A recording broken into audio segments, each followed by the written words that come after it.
వచ్చింది. ఎక్కడిది ఆ పులి?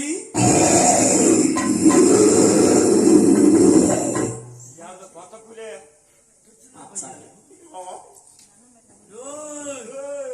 ఇక జన్ను ఆలోచించింది. ఇప్పుడు ఆ రాత్రి అర్ధరాత్రి ఇక్కడ గోవుని ఎన్ని రక్తం చంపేస్తుందో ఆ పులికి ఎదురు నేనే వెళ్ళాలి.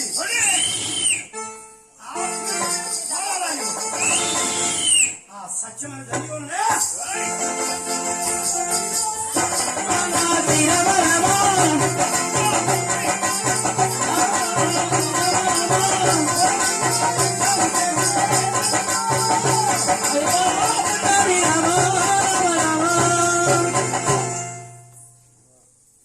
పెద్ద పులి జన్యుగో ఢీకుంటే ఎలా ఉంది?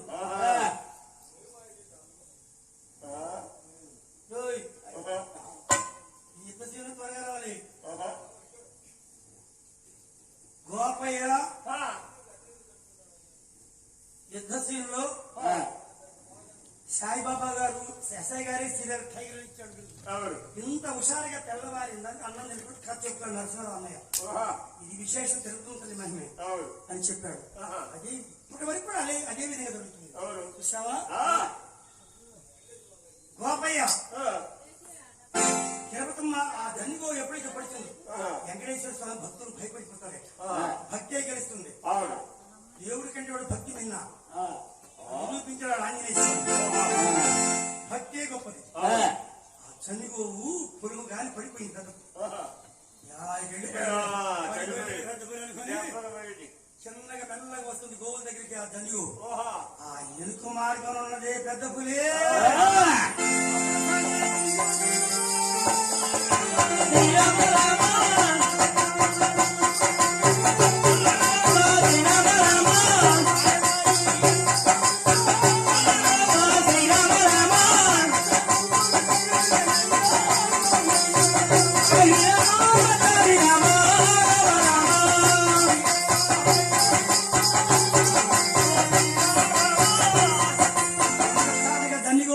పడగూర్చి పెద్ద పులి కట్ట కట్ట కట్ట రక్తం పీడిస్తుంది.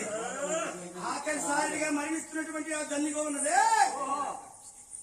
అమ్మా జన్నిగో ప్రాణం ఉంది. ఎప్పుడైతే జన్నిగో అమ్మా నడిపిందో గోవులని చల్లా చెదరైపోయింది. చల్లా చెదరైపోయింది.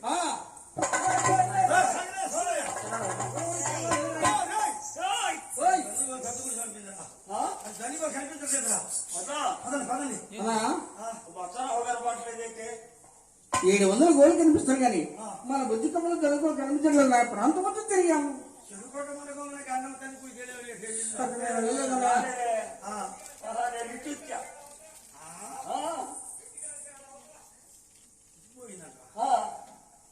గంగం గుడి ఉంది కదా ఆడకు బాగా ఆడకు పోయాలంటే సరే మీ అందరికి పక్కన నేను ఒక్కడికి వస్తాను. సరే మీ ఇద్దరు అంటే ఒక్కడిని తెలుసా ఫార్మేషన్ కలిగిన వాడు గోపయ్య. పరాక్రమంతుడు గోపయ్య. గోపిరాజు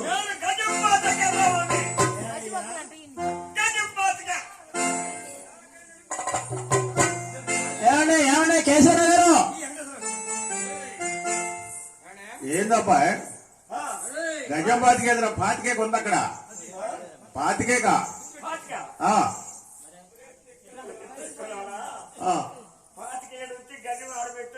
ఎక్కడ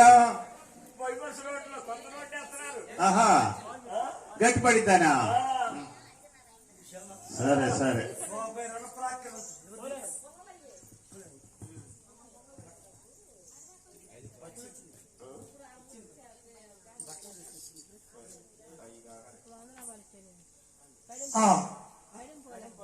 కడెం పోలేరమ్మ గారు మా చేత ప్రతి సంవత్సరం కథ చెప్పించే దాత. కడెం వెంకటేశ్వర గారి ధర్మపత్ని 100 రూపాయలు కానుక సమర్పించారు. కడెం పోలేరమ్మ గారు భర్త గారు వారి యొక్క మనవలు మనవరాళ్ళు ప్రతి సంవత్సరం కథ చెప్పిన విశేషం. ఎందుకంటే 4 సంవత్సరాలు చేపించారు వస్తున్న వారి కుటుంబాన్ని కడి వారి వంశాన్ని ధన కనక వస్తువాహనిచ్చి ఆయురారోగ్య అభివృద్ధినిచ్చి ఆ లక్ష్మీ తిరుపతి వెంకటేశ్వర స్వామి వాడిని కాపాడి రక్షణ ప్రార్థన అంతర గోపయ్య ఒక్కడే వస్తున్నాడు ఒక ప్రాంతంలో. గోపయ్య వచ్చేటువంటి దారిలో పడుకుంటుందా నీకు? అమ్మా చల్లగా ఇక్కడ పడుకుంటున్నావా? లేమలే లేమ్మా. తెల్లని గోప అస్తమేశాడు గోపయ్య. ఆ తల్లి ఎలా ఉందన్నయ్య?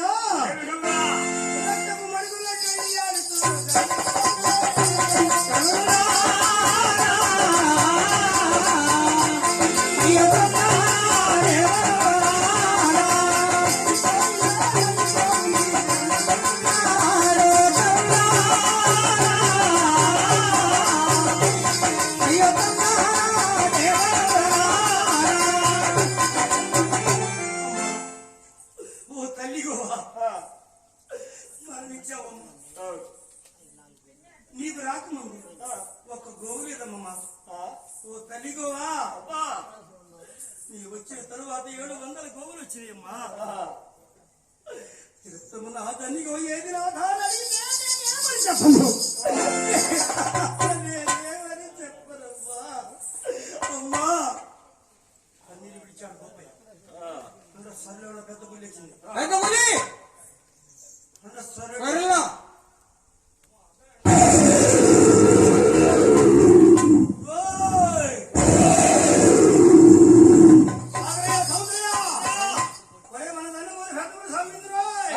సంక్రాంతి పండుగ పూలే కర్రలు, కత్తులు, ఈకలు, మనుషులు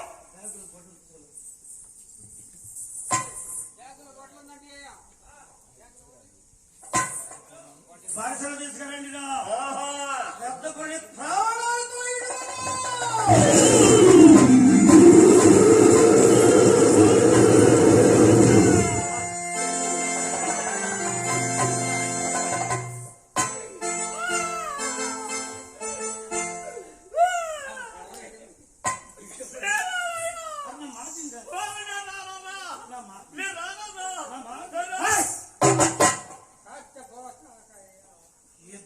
చేయనిదే పెళ్లి కంచి బ్రోలు వెళ్ళము. ఇక్కడ యుద్ధం జరగాలి. మీరందరూ మంచిగా జాగ్రత్త ఉన్నా. నేను ఒక్కడే పులిపై యుద్ధం చేస్తాను.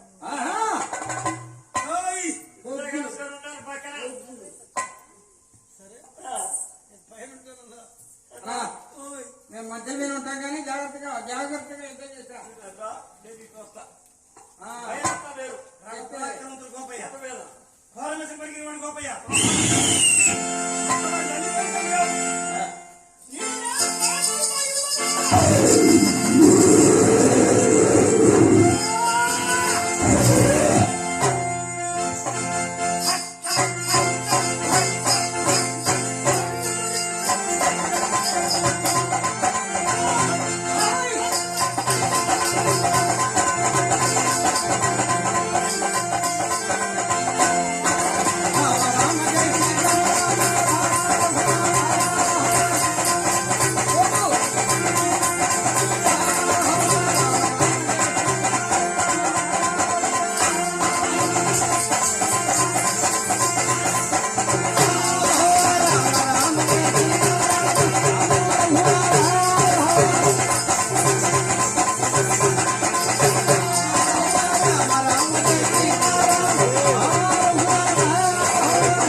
అదిగో తాడు కూడా పొలలేదు.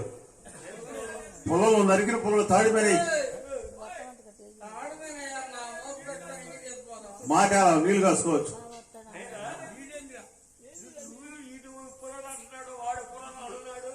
పొలం నరికారు అంటావు కదా, పొలం నరికారంటే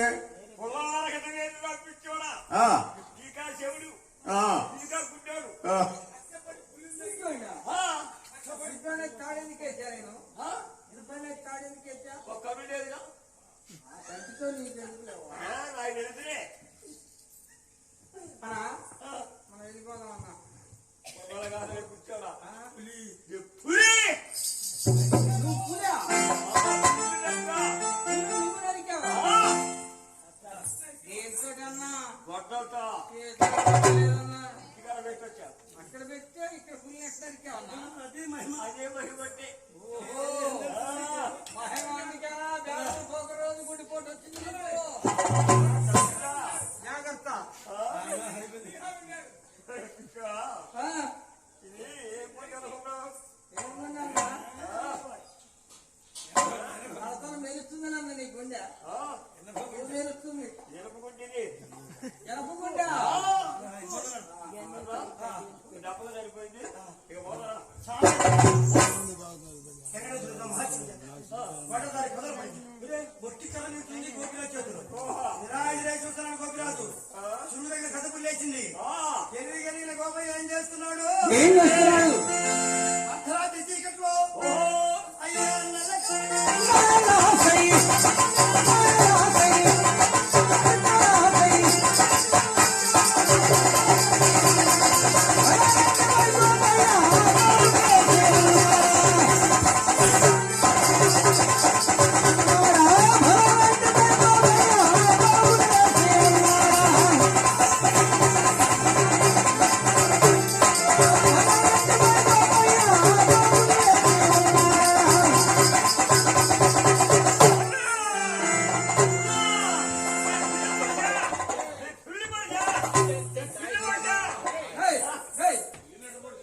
పిల్లి నాటబడి చెంప పాతకం అన్నా అది కాదు ఎలకలను పట్టుకోవడానికి ఇంట్లో పిల్లిని తెచ్చుకుంటారు కదా పాలు పోసి అట్టాడు పిల్లిని నువ్వు కొడిచావంటే అంత పాపడుతున్నావు అన్నా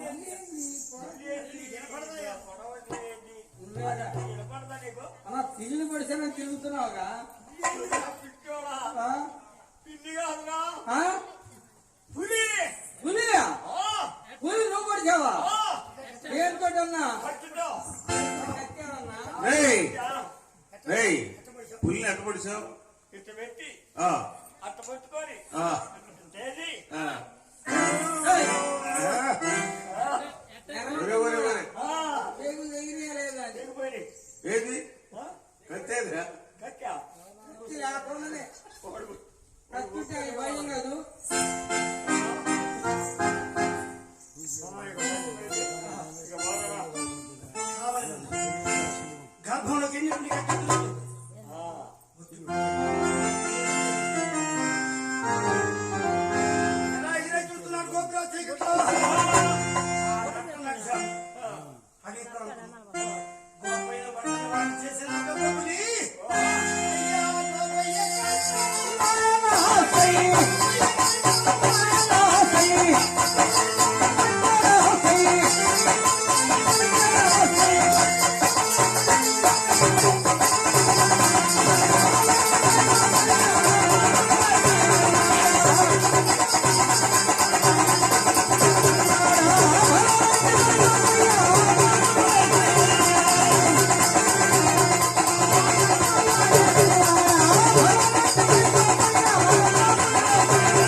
వచ్చారు అన్నదమ్ములు. ఆహా.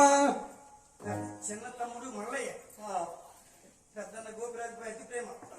అన్నా గోపిరాజు అన్నయ్య మనం అడిగితే అడవిలో వదిలి వచ్చావా అన్నయ్య చెప్పుమా. లేనా లేనా తిరిగి పోయినడుగా లేనా అన్నా అన్నా. చిన్నల నుండి మమ్ముల చాకిన చిన్న తండ్రి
జీతగాడు చూశాడు, పెద్ద జీతగాడు.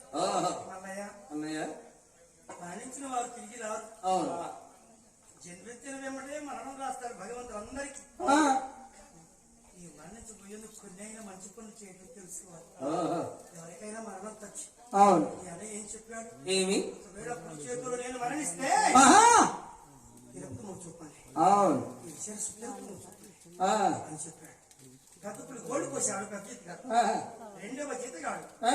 జనితో పూతో కోసాడు. ఆ మూడో జీతగాడు గోపిరాజు తెలుసు కోసుకొని ఆ. ముద్దులు మూటలు కట్టుకొని అవును. ఏడ్చుకుంటూ వస్తున్నారు.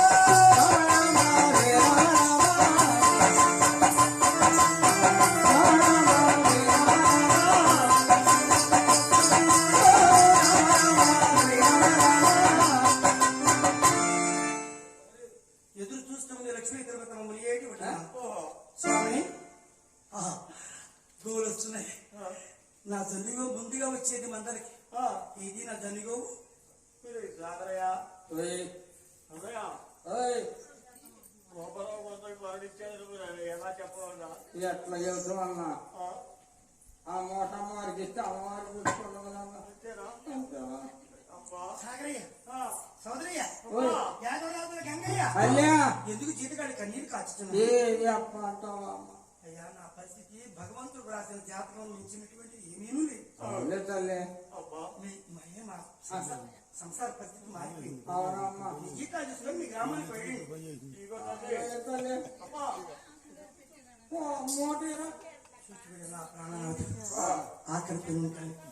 మూడో గట్టి పంపాడు నా గోపయ్య స్వామి. ఆ మూట చెప్పేసి ఎప్పుడు చూసుకున్నదో ఆ తల్లికి ఎవరు కనిపించారన్నాయ? ఎవరు? భక్త శిరస్సు కనిపించింది. గోవిందా! సరే నాదా అబ్బా నా కళలు నిజమాయన తండ్రి, అవును. నా కళలు నిజమాయన.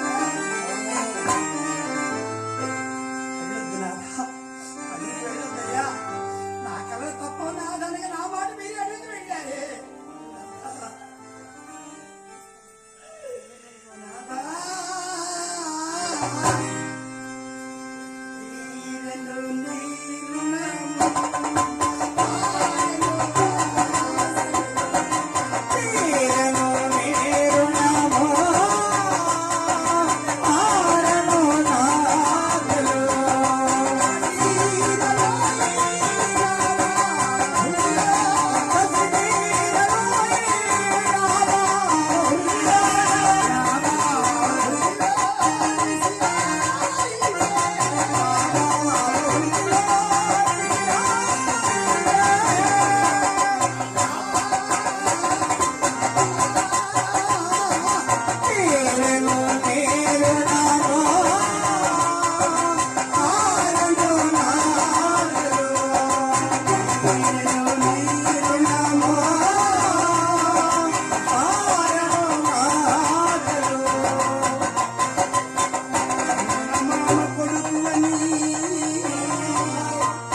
ఈ శిరస అడ్డబడి కట్టుకొని ఆ,